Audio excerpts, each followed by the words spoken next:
Anybody?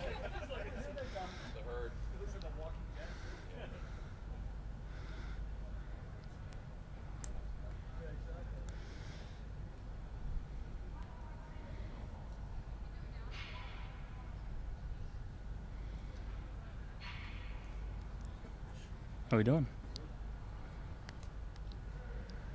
Or? What's the message after a loss?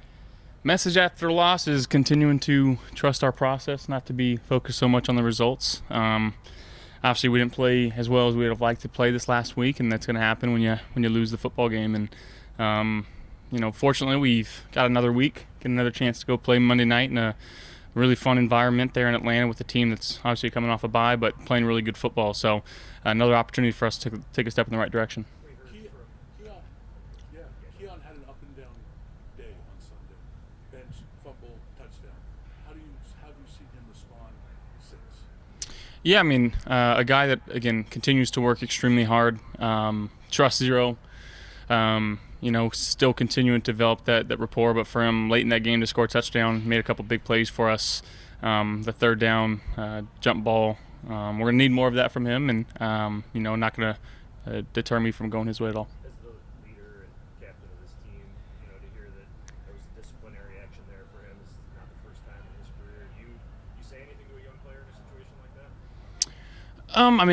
I think he understands. I think he knows. At the end of the day, this locker room, this team, you don't ever want to let your teammates down, and I think he understands that, and he doesn't want to let us down, and we move forward. You take a loss like that. I mean, you guys haven't had to deal with too many losses the last 2 years.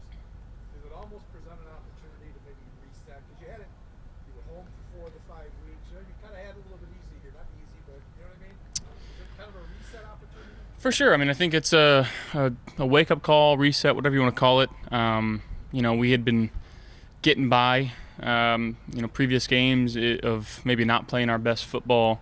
And when you played a team that, again, did everything the right way, and, credit to them for coming into our home stadium and having a really good game plan, it does wake you up in terms of every week we're going to get the team's best, whoever we're playing's best, and we got to play up to our standard. At the end of the day, this is the NFL. Each and every week has got to be earned, and that starts in practice.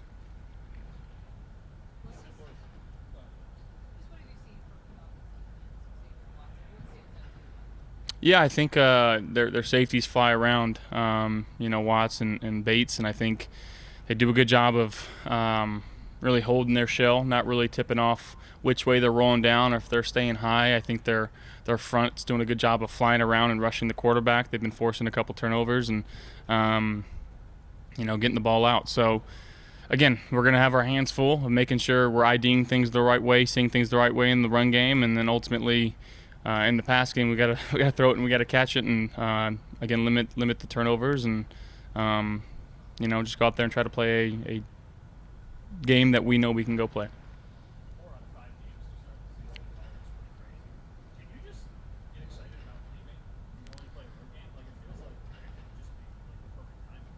Yeah, 4 out of the first 5 was crazy, and honestly, I'm not a guy that looks forward in the schedule, and every week it was like, oh, we're home, and I was like, I'm pretty sure we're away this week, and everyone's like, no, we're home again. So it feels good. Obviously, we love playing at home, and we love the energy that the fans give us, but there's also this other little tick in you that when you play away, your ultimate job is to make sure that stadium stays as quiet as possible, and that's by doing your job, going in there and scoring points. And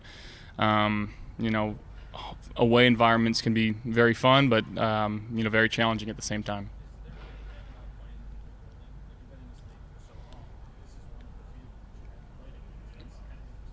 Yeah, just making sure that I know where the play clocks are. I guess checking them off the list. It's pretty cool. It's surreal. I'm still doing what I get to do and love what I'm doing. And, it was a bucket list to visit all 32 as a kid. So I guess this is a way to do that. I believe Levi Stadium, San Francisco. And I think that this one might be it. Which one? I've played there in the preseason. Did we play there a couple years ago? Preseason, yeah. Correct, yeah. So yeah, not too many left, so it's pretty cool. Josh, you guys come off a historic streak of not losing a turnover time. I mean, your first 3 turnover game in a while. How do you address that? When there's a lot of debate over whether you can practice that, you can emphasis that. What is the key to being a consistently good team when it comes to ball security? Yeah, I mean, it is something that we emphasize in practice, making sure that we're not just going through the motions in our ball security drills. It's making good decisions from the quarterback end and not putting the ball in harm's way. So it's definitely fixable. Obviously, we've shown that we know how to do it, and just maybe getting back to that. You guys got an extra day this week because of the Monday night game. When you come off of a loss, is that a little helpful to kind of make some extra corrections when you're in the next one? Yeah, definitely. I mean, you get an extra data to look at them. They're coming off a bye week, so they've had a full week to look at us, and again, just making sure that we're trusting the game plan, whatever's being put in, giving our input, and then having a good week of practice.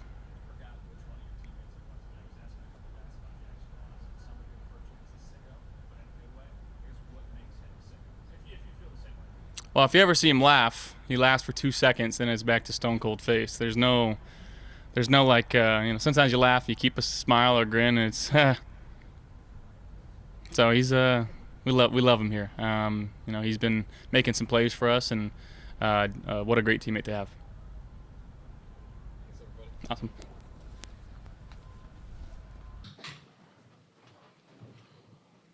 Okay. All right. Good afternoon. I'll get you started here with the injury report. So Matt Milano and T.J. Sanders will not practice today. Deion Dawkins, Dorian Williams, Ed Oliver, Curtis. Curtis will be full, but those other 3 will be limited, and we'll continue to take it one day at a time, like we have. And then the IR guys the windows are not going to open up at this point in time. So I think that should get you everything you need. What's going on with Deion? Hand. Hey, Sean, can you tell us a little bit about what you've learned about Bijan Robinson so far in the film study? He looks like he could be a real handful. Yeah, very explosive, really good football player, and really hard to stop at the same time. So looks like he's got a real bright future. The dual threat nature of him too, because he's not only a runner, but I mean you've seen Henry, who's mostly a runner, but this guy is a dual threat guy. Big time. Yeah, he can do it in the run game, the pass game. He plays all downs, which is somewhat rare anymore, and we have a ton of respect for his game. Sean, they've got a number of young edge rushers. I know that they probably feel pretty optimistic. When you look at a guy at this point in their career, they've got a few games in the league and come into the league with talent that you see in college film. Yeah. What's the approach to evaluating that, knowing that there's probably a ceiling out there that exists for this player, but they haven't realized it yet because in a lot of ways you're still drinking the fire hose and the head's kind of spinning in terms of getting ready for a player at this point in their career? Getting ready for a young pass rusher? A young pass rusher in particular, if you want to talk about it, but just in general, a player who is highly drafted, highly thought of, but still is learning his way in the NFL this early in his career? Yeah, I mean, being specific to the team that we're playing, they've got dynamic rushers and some young players up front, like you asked about, and they're still obviously learning and growing and coming into their own, but I'm sure they're excited about it. I mean, number 1 pick and some other guys there, and on the offensive side, some number of number 1 picks there too. So it's they're explosive, they're dynamic. Those are the guys that can grow into becoming difference makers, game changers, if they're not already. Sean, I know you're limited in what you can say about Tyler Grable with the concussion protocol, but are you still confident that Tyler Bass and Max Hairston will play at some time this year? We'll see. Yeah, I'm just going off of the medical team's messaging to me, and it's really not much of a change at this point. So, but both are heading in the right direction. Sean, what is your messaging to the team coming off a game where there were a lot of uncharacteristic things and kind of the negative parts that your team did against New England? Well, it started after the game, and I'm a big believer in the way you respond. If you're doing it right, sets you up for your next opportunity, and that response changes or varies, I should say, based on what's needed. So sometimes it's confidence, sometimes it's encouragement, other times it's hey, we've got to do this better and that better. But at the end of the day, it's all truthful in the way of making sure we're doing what we need to do to improve and grow and play at a higher level.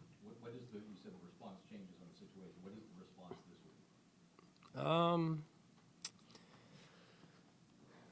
week? I would say there's been a lot, right? So through 3 days, if you say, what day is today? Wednesday? Is today Thursday? Today's Thursday. Football world, it's Wednesday. That's all that matters, right? No, I'm just kidding. But if you say, the day after Monday, Tuesday, the guys were in on Monday, obviously, and off Tuesday, and then they were back in yesterday. So you're getting a chance to communicate and do some listening, do some communicating with, and making sure we're all on the same page with, what our standard is and how things are done and what you need to do in terms of what winning habits look like. It's really about, process as opposed to results at this point. It's about how we can make sure that we're all on the same page with those key areas and core values, if you will. In the same vein, but specifically on Keon, how have you seen him respond to what happened on Sunday, and your expectations for him on Monday? What are you referring to with Keon? Just so I know I can address what you're. The disciplinary action, the fumble, and yet still having a touchdown. Just how have you seen him respond to the message that you sent him, plus the good and bad that happened on Sunday? Yeah, I mean, I think it's, our time right now at this point in terms of the response is small because players they've been here, but not for, yesterday was a shorter day. So we'll see how practice goes today. He looked like he was, on his details this morning in terms of when I saw him and when I was around him. So, we'll just continue to, he's going to continue to grow, and we're going to continue to do things the right way, and that's how things work. That's how you win, is when you do things the right way leading into games or whatever it is. You've got to have the good run-up to the situation and the opportunity. Sean, is there any advantage to having the extra day coming off of a loss? It can go either way, and you could say, no, I want to get back on the field as quickly as we can, which, yeah, you want to get back on the field on Monday morning, really. That's not realistic, though. So, but it also gives you time to reflect as well when you have that extra day and a little bit longer time on your hands. So, and then you get a chance to evaluate as well where you're at, how we're doing this, how we're doing that, and then you're able to follow up and have some key conversations that you need to have, and then it's balancing both those things. Like, not that you don't do that normally, but you're able to do a little bit more of it, and yet get back into the game plan room and work with the staff and things like that. So it can be good if handled the right way, like anything else. Sean, how have you seen Ray Davis navigate this year? Joe Brady has said he wants to get him more involved, that hasn't happened so far. So just how have you seen Ray kind of handle that? Yeah, he's been a pro. He has. And like anything else, if sometimes you get one opportunity, you take advantage of it. You make that the Super Bowl rep for yourself. That's the when you're doing things right, you take that approach. If you get 2 reps, no different. So, and if you do that, this is generally speaking, not specific to Ray, but if you handle things right, then you would hope that sometimes those opportunities grow, right? And I had 2 and I made the most of them. I'm getting 3, right? Sometimes that happens, sometimes it doesn't. There's no guarantee to that, but that's the ideal situation.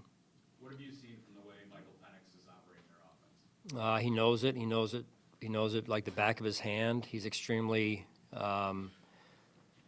detailed in how he runs their offense, and Certainly has a great running game to accompany the talents and skills that he brings to the table. And overall, they seem to be very dialed into their offense and the details of their offense. Hey, Sean, he's not a guy that really gets out of the pocket. He's kind of a pocket passer, which is sort of unusual these days in the league. What does that present for your defense? How does that change how you might, approach him? I mean, he gets out. He just may not get out as much as some of the guys that we've played in the first few weeks here. But, I mean, you pull up the tape, and he still gets out when he needs to. And yet his throwing ability, I'll start there, his throwing ability is very impressive, very accurate. Seems to have a great feel for NFL defenses already, which is rare. Sean, I know a big topic of conversation leading up to last week's game was James Cook maybe getting so many snaps and so much playing time. In a reduced capacity with a season-low 15 snaps, it looked like he had trouble getting rhythm. Is there a fine balance between the two? Sure, at any position and for any player. The rhythm is that rhythm, and getting a lather and getting going and into the flow of the game is huge. I mean, no different than think back to when you played, right? You're getting in the flow, you're feeling good, you've got a sweat going, and that's important. And finding that rhythm, not just offensively in this case, but defensively, a little bit special teams too. When you can get a player off to a good start, it certainly helps. In that sense, what is your takeaway from what New England did to him and his drop in numbers from Sunday? Well, I don't want to get into the drop in numbers because that's more of it's a longer conversation. But just really what they did, give them credit. They did a good job of limiting him and his production. But that also is never just one player. It's the entire offense. So again, it takes. When it was good for James, and you guys were talking about him a week ago or 2 weeks ago, whatever it is now, it was James plus the other 10 guys on the field. And no different this way when things are over here. It's never just one player. So it's about the team, and we got to continue to put the team first. All right, thank you.